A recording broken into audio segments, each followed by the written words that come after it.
সংগঠক, দক্ষিণাঞ্চলের সংগঠক আমাদের হাসনাত আব্দুল্লাহ ভাইয়ের উপরে একটি বর্বরোচিত আক্রমণ করা হয়েছে।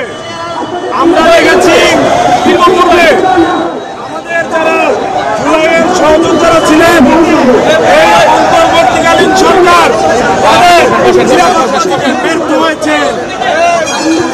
তাই আমরা মনে করি এই হাসনাত আব্দুল্লাহ ভাই তিনি প্রথম থেকে যেভাবে এনসিপির সাথে এই আওয়ামী লীগকে বিচারিক প্রক্রিয়ায় নিষিদ্ধকরণের আলাপে সবার সামনে থেকে ভূমিকা পালন করেছেন, তার উপরে এই আওয়ামী দোসরেরা আক্রমণ চালাতে পারে।